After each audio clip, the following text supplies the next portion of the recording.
এ ভাই সামনে যাবেন না, দাঁড়ান দাঁড়ান, কি বলি শোনেন শোনেন শোনেন, খুব গুরুত্বপূর্ণ কথা। আমরা এতদিন পর্যন্ত আলেমদের কাছে যাইতাম তাদের কাছ থেকে দোয়া নেওয়ার জন্য।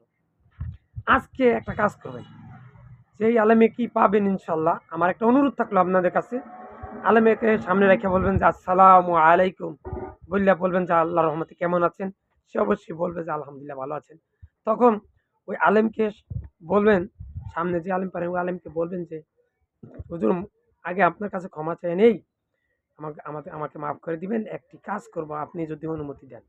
তখন সে যদি আপনাকে অনুমতি দেয়, তাহলে আপনি বলবেন যে ইয়া আল্লাহ, বাংলাদেশের সকল আলেমকে এবং বাংলাদেশ সহ পৃথিবীর সকল ওলামায়ে আলেমদেরকে তুমি হেদায়েত দান করো। বিশেষ করে বাংলাদেশের আলেমরা একজন আলেম আরেকজন আলেমের সমালোচনা করছে, একজন আরেকজনের বিরুদ্ধে স্লোগান দিচ্ছে, একজন আরেকজনের বিরুদ্ধে গীবত করছেন, একজন আরেকজন নিয়ে কটূক্তি করছেন, একজন আরেকজনকে দেখতে পারতেছেন না, একজন আরেকজনকে হিংসা বিদ্বেষমূলক কথা বলতেছেন, কাউকে গালাগালি করতেছেন, কাউকে নিয়ে অকথ্য মন্তব্য করতেছেন। আল্লাহ তুমি এদেরকে এই সমস্ত আম, কাজ থেকে ফিরে থাকার তৌফিক দান করুন। এই কথা বললা ওই আলেমকে বলবেন হুজুর আমি আপনার একটা ফু দিয়া দিই, এতদিন ফু আমাদেরকে দিয়েছেন, আল্লাহ যেন আপনাদেরকে হেদায়েত করে এবং এই সমস্ত কাজ থেকে যেন বাঁচায় রাখে, এই বললা তাকে একটা ফু দিবেন, আল্লাহ মাফ করুন, একটা ফু দিয়া দিয়েন।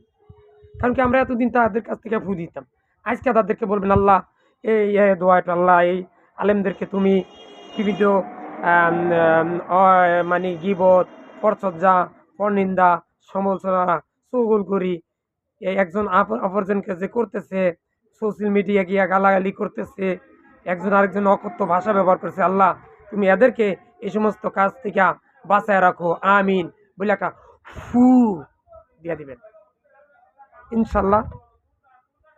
আমি সর্বশেষ বলি, ইয়া আল্লাহ, আমি সহ পৃথিবীর সকল মুসলিম উম্মাকে তুমি ওয়াতাসিমু বিহাবলিল্লাহি জামিয়া ওয়ালা তাফাররাকু, ঐক্যবদ্ধ থাকার তৌফিক দান করো। ইয়া আল্লাহ, হুজুরদের মধ্যে বেদায়াত, মারামারি, একজন আরেকজনকে হিংসাত্মক মনোভাব, একজন আরেকজনের উপর রাগান্বিত, অহংকার করা, গীবত করা, চুগলখড়ি করা, সমালোচনা করা, এক আলেম আরেক আলেমের গীবত করতেছে, এক হুজুর আরেক হুজুরের গীবত করতেছে, এক মুফতি আরেক মুফতির সমালোচনা করতেছে, এক মাদ্রাসা আরেক মাদ্রাসার সমালোচনা করতেছে, গীবত করতেছে। আল্লাহ, আমি সহ পৃথিবীর সকল মুসলিম উম্মাকে তুমি গীবত, পরচর্যা, পরনিন্দা, হিংসা, বিদ্বেষ, মারামারি এবং অকথ্য গালাগালি, মুনাফিকি থেকে বেঁচে থাকার তৌফিক দান করো। ইয়া আল্লাহ, আমি সহ পৃথিবীর সকল মুসলিম উম্মাকে তুমি শিরক, বেদাত, কুফরি, গীবত, পরচর্যা, সমালোচনা, কবিরা গুনাহ থেকে মুক্ত রেখে মৃত্যুর সময় মুখে লা ইলাহা ইল্লাল্লাহ পড়ার তৌফিক দান করুন, আমিন।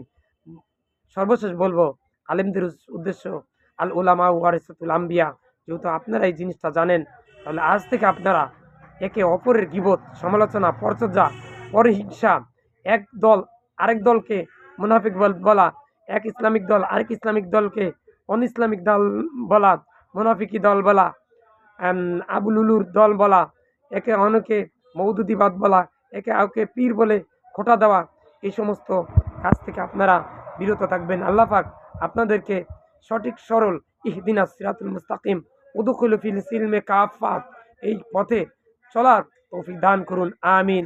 ভিডিওটা বেশি বেশি করে শেয়ার করে দেন, যাতে সবাই আমার এই কথাগুলো শুনে শুধরে যেতে পারে। সবাইকে আল্লাহ পাক হেদায়েত দান করুন, আমিন। আমাকে সহ পৃথিবীর সকল মুসলিম উম্মাকে আল্লাহ গুনাহ মুক্ত রেখে শাস্তিবিহীন জান্নাত দান করুন এবং সবাইকে মৃত্যুর সময় ঈমান নিয়ে মৃত্যুবরণ করা তৌফিক দান করুন, আমিন। ভিডিওটা বেশি বেশি করে শেয়ার করুন। আসসালামু আলাইকুম।